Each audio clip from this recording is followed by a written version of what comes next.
Hello, hello. Thank you for joining us today. Thank you so much. While we're giving everyone a moment to get in to the webinar today, if you are on the call today and don't mind dropping in the chat a quick intro, just drop in the chat where you are located, the name of your youth organization, and maybe like a note about what you all do. We love connecting with youth programs all across the nation. So thank you, Jennifer. See you, Chicago, Webster. Love connecting with youth programs all across the nation, and just want to make sure that we get a second to see who all is on the call. Thank you, Rebecca, Texas. Upward Bound, awesome. Stacy, I see you. Kings Road Community Life Center, Reno. We got a 21 CCLC, New Mexico. Very cool, very cool. Club Z Tutoring, awesome.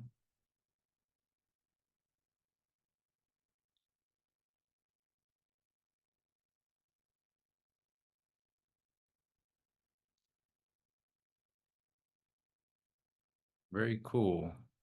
Indianapolis, awesome. Primarily west side of Indianapolis.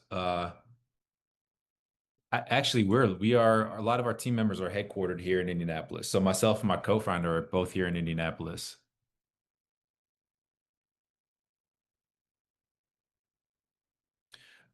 So on the west side, I'm curious, where at on the west side are you?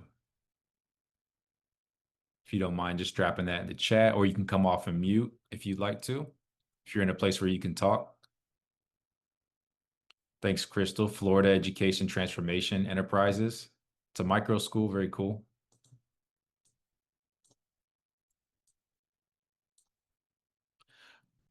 All right, awesome. Well, what you are seeing here on the screen is a QR code that you can scan with your phone. So if you take a second, pull your phone out, you can scan this QR code and join the after school HQ community. So we like to do webinars like this. We record them, we put them in the community. So it's a resource. It's a free resource for anybody who may be looking at needing professional development or continued education on certain topics like this. Could be on grant. We do things on grant writing, doing grant calendars, board formation, anything to just help enrich the OST community with different types of training. So you can scan that, jump into the community. Also, the recordings for all of these go into the community as well. We have a business partner directory in the community. So if you're looking for grant writers or consultants that help in the OST space, we have a full business partner directory in there. So you can look through those and see if there's anybody there that you'd like to, bring on as a consultant to help you with some aspect of your program. So go ahead and if you haven't already, but you want this for later, you can take a screenshot of that. Also, Anna has dropped it into the chat as well, so you can click that link, and that'll take you to a place where you can join the community. But with that, just to be respectful of everyone's time, I will stop sharing, and we will kind of get started with today's webinar. So today we're going to be talking about supporting state test readiness via after-school programs. So if you're looking at how to connect the curriculum and the things and the enrichment programming that you have in your youth program with state test readiness, then this is the right place to be. That's what we're talking about today. And I am just really quickly a note about what we do at After School HQ. We have a data tracking platform that helps you to collect your registration, attendance, surveys, so that you can have all that stuff centralized, and then you can report on your grants. So we're trying to make it easy for you to collect your impact data and report on your grants. It's a piece of software. It's a tool to make your job easier. That is what we do at After School HQ. But like I said, we do love doing these types of webinars to just help with different aspects of OST. So today I'm joined by Michelle. She is a former NYC principal, and now she's an educational consultant with Lumos Learning. So I'm just going to give you a quick bio for Michelle. With over 20 years of dedicated service, Michelle is a retired principal who spent her career championing students and families in high-need communities. Known for her compassionate leadership and deep commitment to equity, she supported diverse learning and empowered families as true partners in education. Now a proud mother of two talented young boys, she continues her mission as an educational consultant with Lumos Learning, partnering with schools to elevate student achievement and boost performance on rigorous state assessments. So, Michelle, thank you so much for being with us today. Thank you for having me. I'm excited to be here. And I just, I know how powerful after school programs can be when it's aligned with school goals around state testing. So thank you. Absolutely, absolutely. And so if you are here and you got a question, please drop it into the chat as we go. We'll keep an eye on the chat and then we will try to answer your questions as we go. But we do like to try to make this a discussion. So please don't feel free, don't feel shy. You can ask questions as we go. So Michelle, first question that I have for you as a principal, what was the biggest challenge that you saw with after school programs at the school that you're a principal of and connecting them with academic outcomes? That's a great question. The biggest issue that I noticed was the disconnection. The school teams, on the school level, we had the student data as it related to reading levels, IEPs, behavioral notes, but our after school partners, they did not always have access to that very informative data. And the Mhm. lack of alignment, it made it very hard to support learners in our after school programs as well. Okay. And then so where does the testing come in?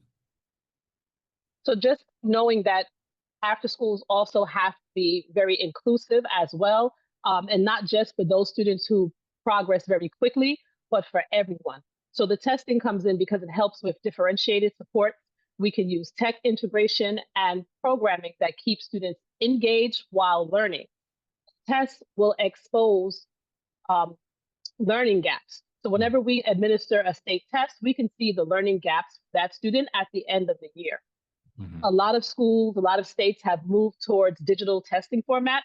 Mhm. And we're seeing that not only are children having difficulty with the content, but now they have to, access the learning and perform using computerized assessment. A lot of times the instruction may not match the rigor of the standards, and Mhm. our teachers and our tutors and our after school providers lack real timely data so that they can intervene early to support all learners. Even Mhm. just 20 minutes of focused instruction a day can move Mhm. the needle, and it has to definitely be aligned and be intentional. Awesome. Now, Michelle, do you mind if I ask you about specifically the school that you were a principal of? Did you have after school programs running there? Oh, you are getting into some good questions here. So I was as a principal, I looked for this. I wanted to ensure that whatever after school partner I brought in, they were aligned to my priorities.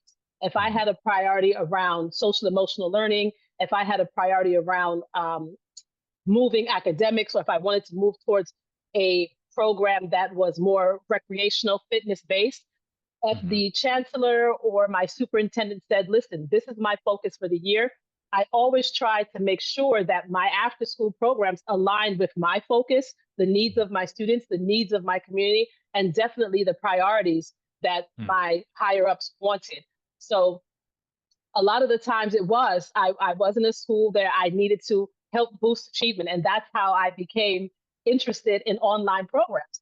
So the journey that all of you are on here, whether it's an after school provider, a principal, an educator, I started there. How do I help support student learning and realizing that in the afternoon, they may need a break, right? They may need to have some fun activities, but how can Mhm. I still make sure that every program that I use my dollars for touch students and help to move them in their social emotional growth, their academic growth, provided resources that they need. So everything was intentional. And I partnered with after school programs that met the goals that were specific to the child, specific to the Mhm. school, specific to my district, and specific to the initiatives of the chancellor at the time. Otherwise, there were programs that I would just say no to. Mhm. And ultimately, what that led to was me creating my own after school program. So a lot of parents said, we need safety, and the current program that's available to the community is not enough. So Mhm. I then had to figure out, how do I now create my own after school program to support the wishes of the parents and the students. So I was very thoughtful around which partners I partnered with. And priority was, how are you going to help me boost student achievement and social emotional learning? That's that's a really, really good note for everybody that's on the call today. With all of these great enrichment and after school programs, one thing that we get asked about at After School HQ is sometimes people are trying to figure out how can they get their program into a school. And so it sounds like one very important piece is to be able to align your program with the needs of the school. So one quick question I have as a follow-up, Michelle, when you initially tried to find after school programs but in between that period where you're like, well, I may have to create my own because I'm not, where did you go to find those programs? I looked at a lot of tech resources, um, and I wanted to make sure that I had the data that was available for the after school providers. So I would partner with them. Some of them would come to me if they were grants that were written through city council, and they would say, we have funding and we want to partner with the school. But I would vet them. I didn't Mm, let everybody come into my building because I needed to know that our goals aligned. So mhm, if they didn't have the tech, I would be willing to say, can we partner in some way? And I can show you what mhm, we're using. Technology is super transformative. Um, Programs like Lumos Learning, mhm, we simulate state exam, and we help students become more familiar and to build confidence early. So there's no surprises on test day. We want to mhm, reduce the anxiety of our test takers. So, for me, it was always finding a program that was like a learning GPS. And if the child was veer off, we would guide them back using those AI powered tools. So I always was a tech savvy principal. mhm. I have to say, like, I'm not going to date myself, son, but when I came out of college, the projector was the big thing, right? So I was always trying to make sure that I infused technology in some way.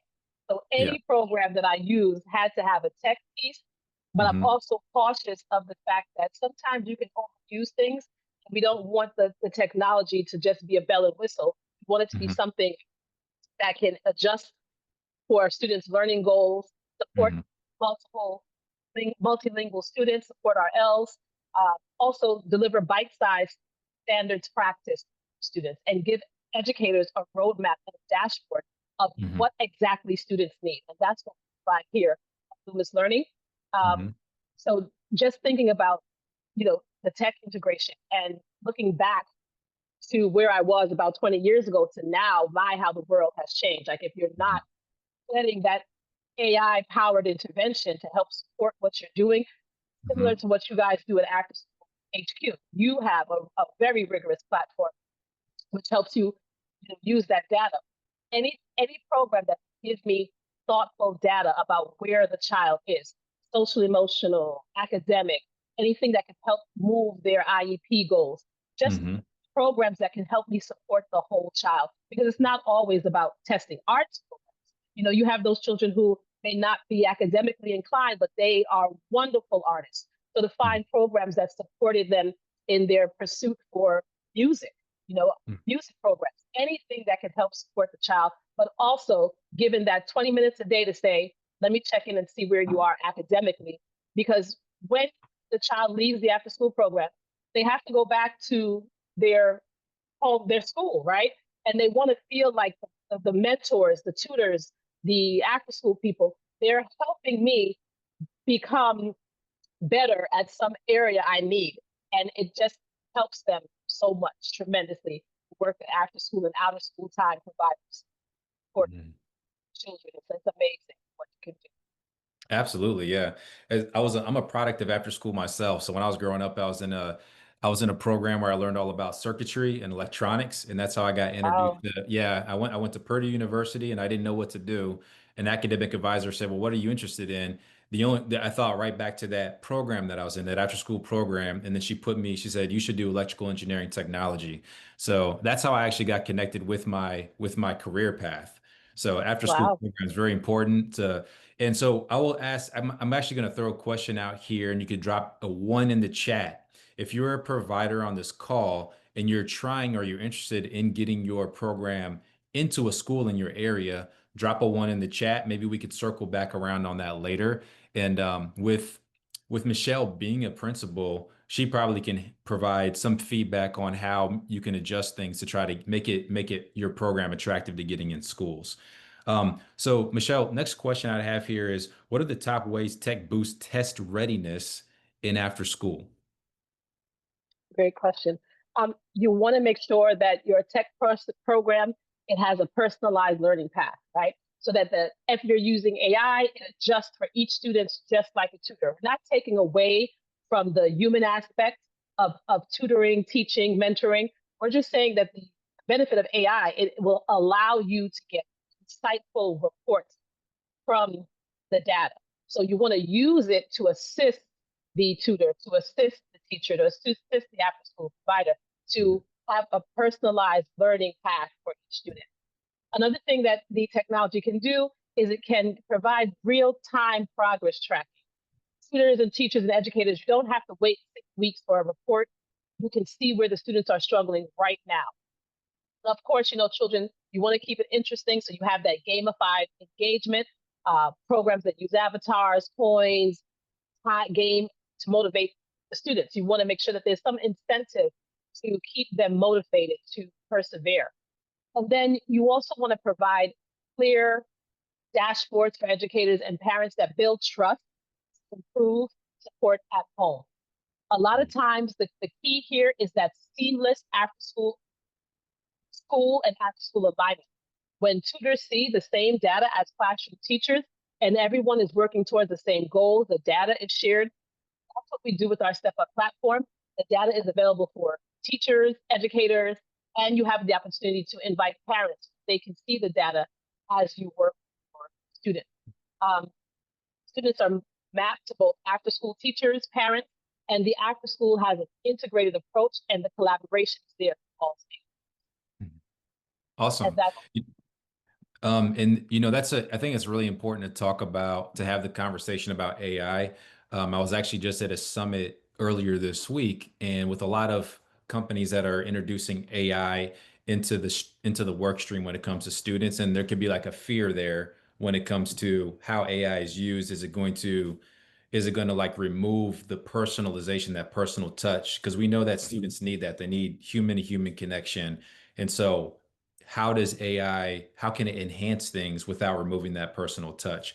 So I would just say one thing that I learned there, and Michelle, I love some of your feedback as well, because you have a lot of experience here, is that the AI tools that are being used help to alleviate some of the administrative burden, or it just helps to provide more time back into the tutor or the teacher's day, so they can spend more human time with those students. So these AI tools, shouldn't be something you're afraid of. These tools should provide you more time. And if they're not providing you more time, then that's a whole other question. But they should be giving you more time back to spend with your students. Would you agree with that, Michelle? I totally agree with what you said, Stan, and I love how you put it. We're not replacing the human interaction at all. And just to be transparent, a lot of our AI programs, we have to have like an ethics, like how are you allowing the person behind the program to be in control? So anytime that there is a assignment or a feedback, the tutor still has control of that. It's not just AI completely driven. We want to ensure that that time on task is there for students to develop and grow. And again, it's through those insightful data reports that's produced in real time that educator can now sit one-on-one with the child and give them the support that they need.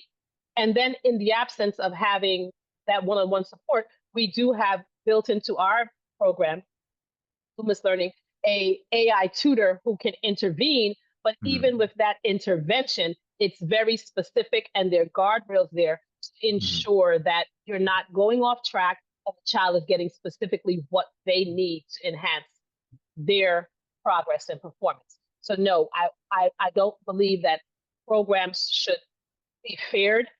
Honestly, that's why when I was in college, similar to yourself, I started looking into computer science, not Mhm. because I thought it was going to be the best thing for me, but if it was coming, I needed to know how to use it. And I needed to make sure that it was used in a way that supported education and didn't take away from it. So I'm very passionate about giving educators tools to do their work. My dad always taught me to work smarter, not harder, right? So want to make sure that you're using those insightful data reports, and you just always, start with the data to show how your programs can support standards-based learning using the goals to build a case for collaboration.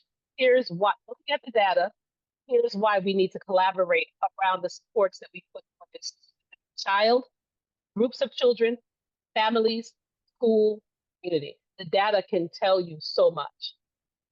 Awesome. Thank you. All right. So I'm going to circle back around some of these ones in the comment section. So we got Mr. Darren, Mrs. Clarette, Mrs. Crystal, Jarian, and Stacy. You all dropped a one in the comment section. So this is the part where I'm going to say, don't be shy. You have a former principal here. She knows the ins and outs of everything that goes into running a school and also like the criteria about bringing programs into a school. So if you're curious about how to approach school leaders to get your program into the school, I want to give a hot seat moment here. So I'm going to give a couple of seconds here. If anybody would like to come off mute and ask a question, please feel free.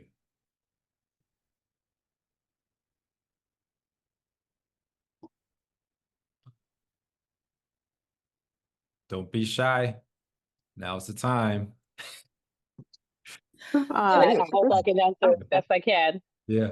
Okay. Good afternoon. I'm Claretta Sutton, and I'm a educational consultant with the Emotions Organization. In the last few years, I've been going to the different schools substituting, and I've seen the need for children in kindergarten that have not received a quality preschool education to get help, and they're like being left behind, or they're continuing to go on to the next subject when they don't have the basics. How can I do a program or approach the principal in reference to the need I've seen over the different schools I've been in? Thank you for your question, Claretta. So just to clarify, you're saying that you are substituting in various schools, and as you engage with the school, you see the needs and you want to know how to approach the principal. Do you have an opportunity to become a full-time substitute at that school? I do not desire to be a full-time substitute. Okay. Because because of the curriculum some of them have, they don't understand that children have different learning styles and learning abilities, and they want to do every child the same way. And I've been noticing this for the last 5 years. So sometimes if you don't have it, it also depends on your ability to influence the school and the principal. So that's why I asked if you are looking to work in partnership with the school. You can also start a program outside and engage the community and engage the parents. Such as many people on this line, they have their own private companies and they use the students and the families and they offer support. So you've identified a need that maybe the school has not addressed yet. Doesn't necessarily mean there's something wrong with the school or there's something wrong with the community. These are just real challenges that are faced across the nation. This is a problem, and it's not just hitting one community, it's hitting many communities. So what you can do is come up with a group of other thoughtful parents yourselves and find programs that can help you provide the services outside of the school, because you know what? We can't do everything in a school. Our budget is very limited.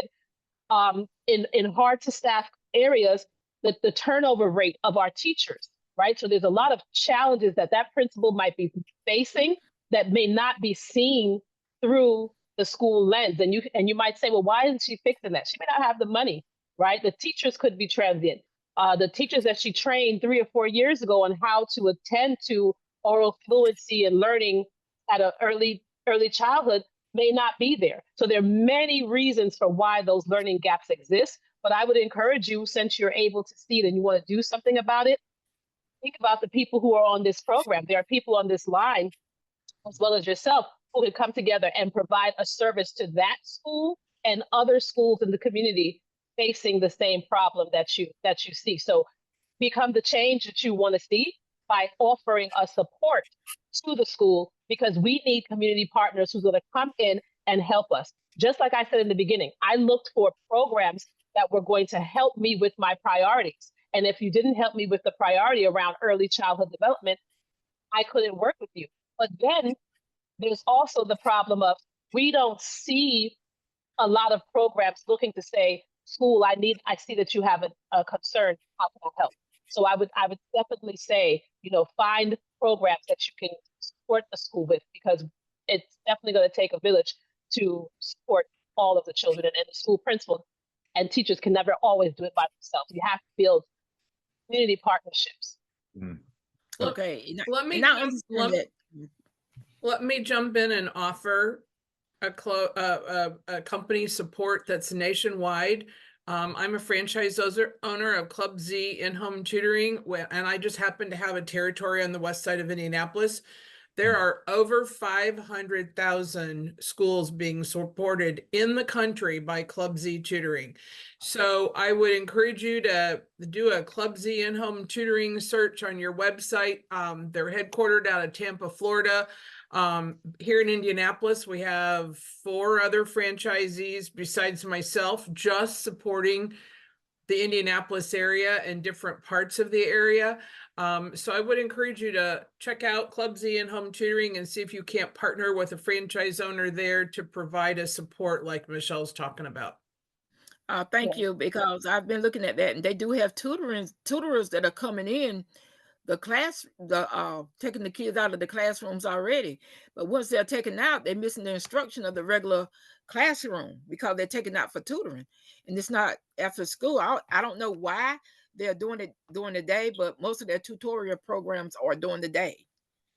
Well, that's interesting that you say that. I'm not familiar, and it could be happening in different parts of the country that I'm not aware of. But here in the Midwest, the tutors are primarily meeting with the students after school. It's primarily happening either one-on-one or small groups at a library or at a student's actual home. And so it is an opportunity for an after-school type of a program that could be servicing your particular geographic area where Club Z might be able to help. Okay, And thank you. Jerry-Ann and Clara, you guys are hitting on excellent points, because think about it. If the school has to provide some support for a child or push in and pull out, there's probably an IEP related reason, right? Because you don't want to take a child out of a general education classroom, provide them with more support. They probably cannot access what's going on in the classroom at that time, and they need the intervention outside of the classroom.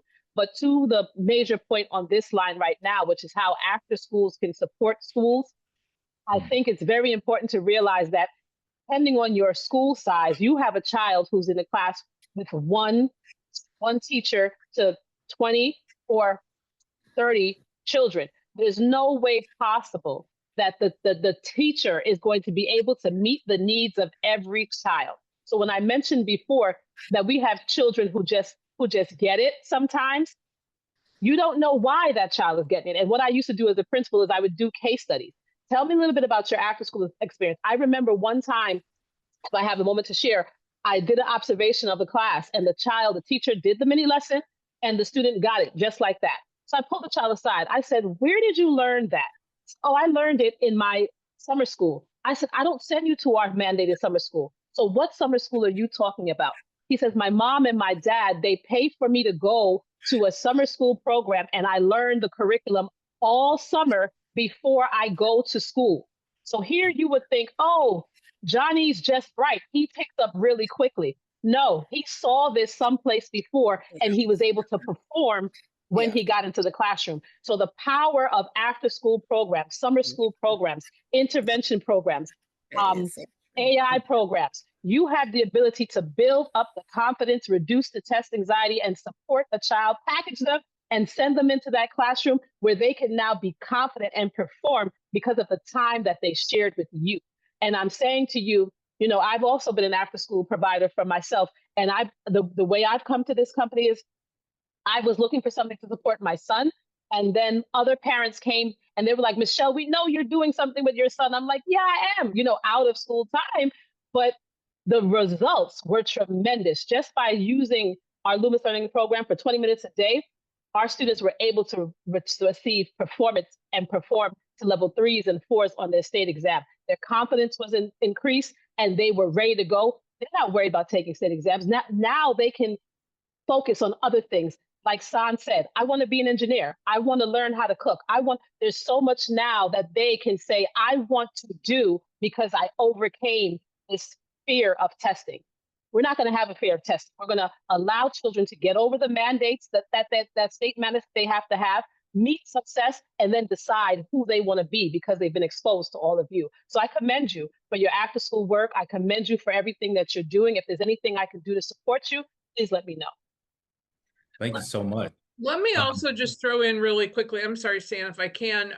Some of you may want to check with your Indiana Department or your Department of Education programs. Here in Indiana, they are offering grants to students that need help getting to that above proficiency level on their iLearn, what they call iLearn here in Indiana, iLearn tests.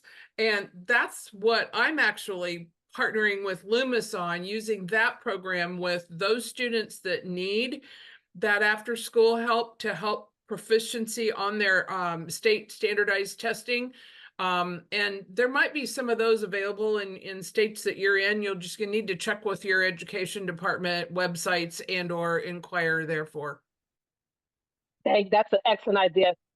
Thank you, Jerry Ann, because it's for boosting school improvement. It's usually through the CSI funding, schools who need support, and you can apply for the grant yourself.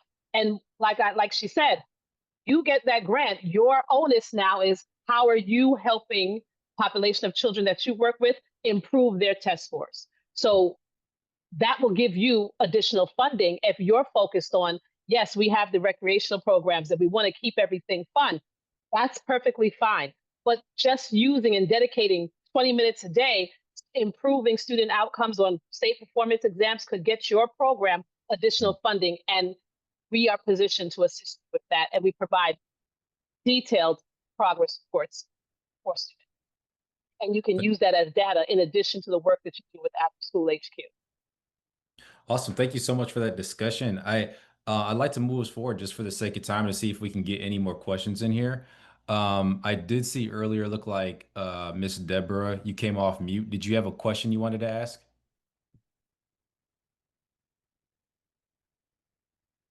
And if not, if there's anybody else that has any questions, please jump in. Now's the time. If I could, this is Deron Davis. I'm from the Project Teal. We do some, Sam knows we're getting ready to do our own version here, but I wanted to really pick your brain on what are some of the separating factors when you're looking at programs that are similar in nature and in presentation. What are some of the separating factors that you observe and help you make your informed decision on who you do want to involve with your students in your school in partnership? Thank you for your question, Deron. I am big on safety.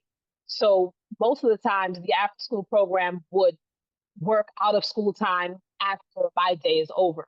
So if I'm in the building working late and they are doing their after school program, I want to make sure that you have enough staff to service the children so that if there is an issue, because whatever happens in after school, during the day, it's still going to become my responsibility. When I get in the morning, the parent's going to say, hey, this happened at your site.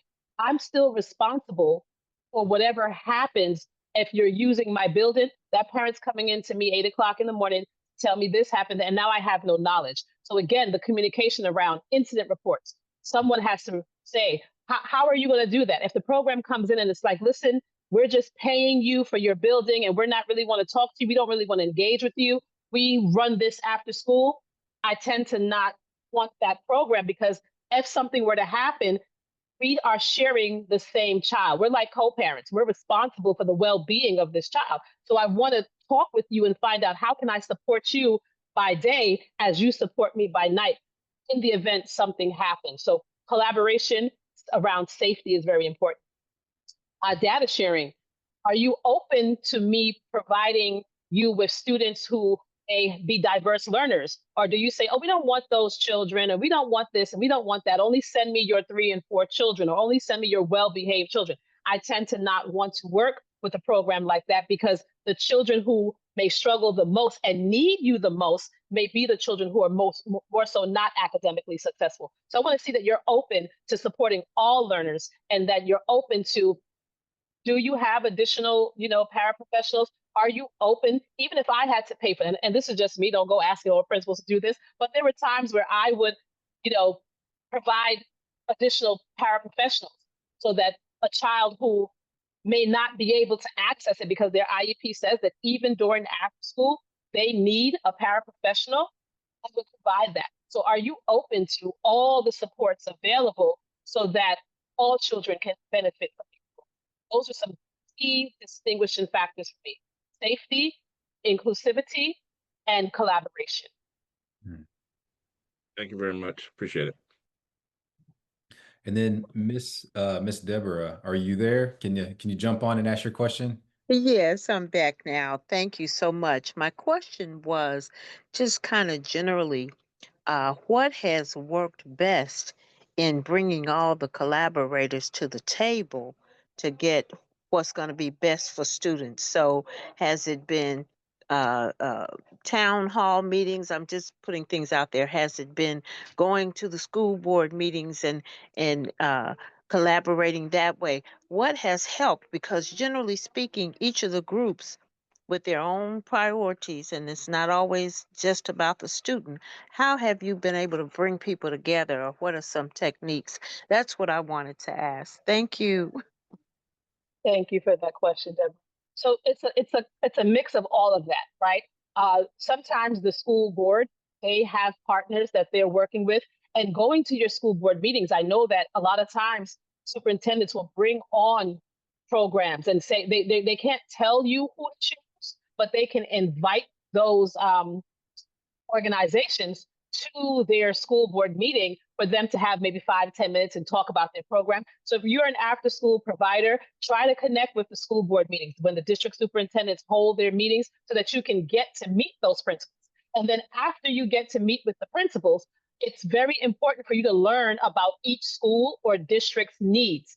And sometimes if you can collaborate before the grant is written, then you would be able to write into the grant those things that are specific to your community. Because sometimes people come to me and say, oh, we wrote this grant for you. And I have to say, I did not ask for a circus clown puppetry at this school. While that's a great grant, and there might be a school that would want that, we need something different. So sometimes the providers would write in what they're comfortable with, but that's not what I need. And I would have to say, unfortunately, you did not understand the needs that I'm struggling with or my particular community. And while that money is earmarked for this school, I'm unable to find a place for you because I have this program and this program. And then next year I would work with that program on their proposal. So they're writing the school to their grant, and it's more so successful. So take some time during the summer.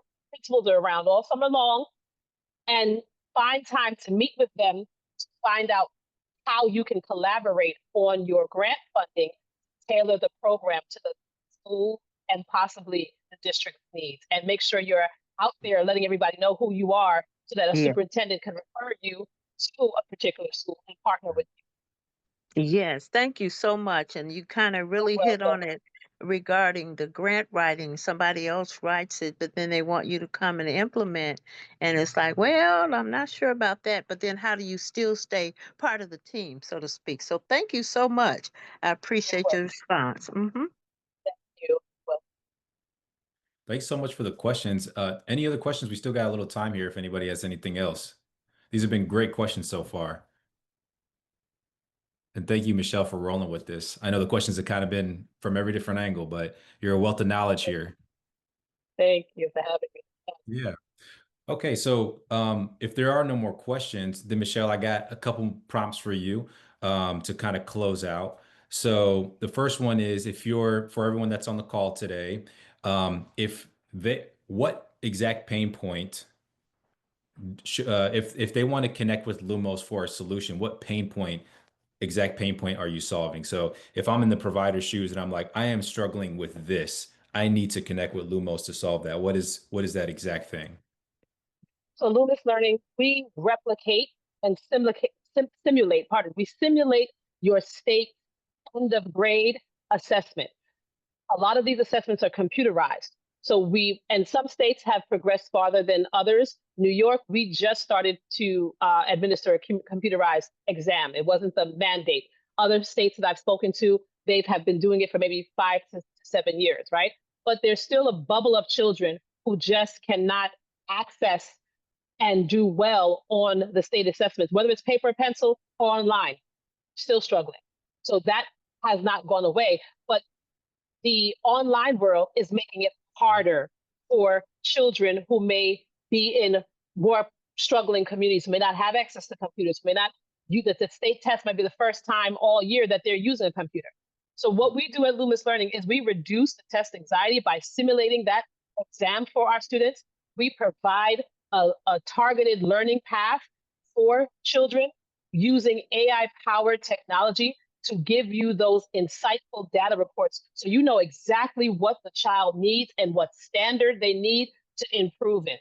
And if you just use our program with fidelity over time for just at least 20 minutes a day, you can see a 10 to 15% increase in students' progress and performance. And that impact for what one child over time, many children will raise the achievement level of the class, the school, and hopefully the district. So our goal is to help schools, help parents. We also provide support for parents. It's not just something for schools.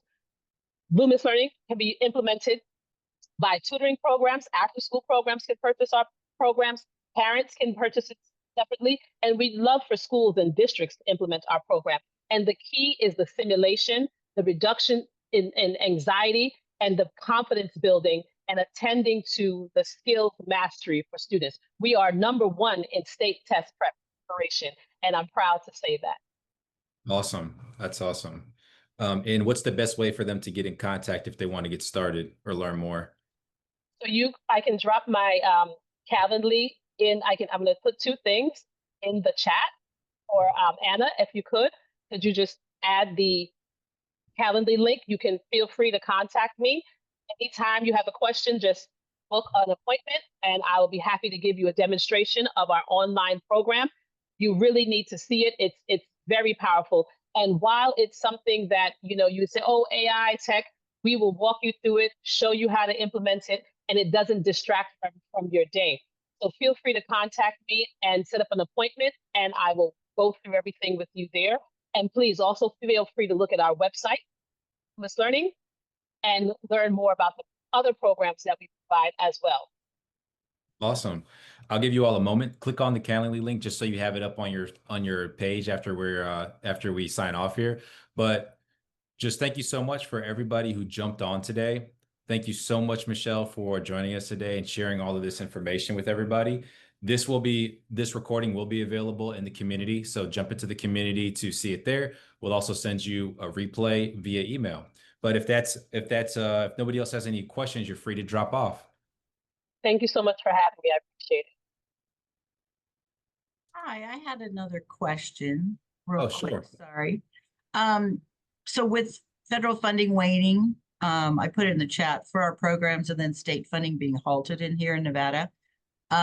Where do we find those financial resources to help single parent families with tuition and tutoring? Well, you do have some city programs that provide city funding. You could always go to your council members, right? A lot of the times the support that I received was through my city council, because federal funding is going to come through your state budgets. But so when I'm talking about funding, I'm talking about grant funding that's outside of the school budget.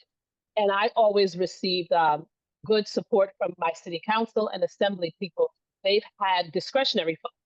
So you can apply for discretionary funding, but you have to make sure you meet their deadlines, because that discretionary funding is usually towards, May, June, coming up for the next school year. So it's a continuous funding cycle. But once you get in there and you get to know your city council, get to know your assembly people, because those are the people who have that additional funding outside of the federal and state funding that you can access a lot quicker. And they may just fund you directly and then have you provide that program to the school.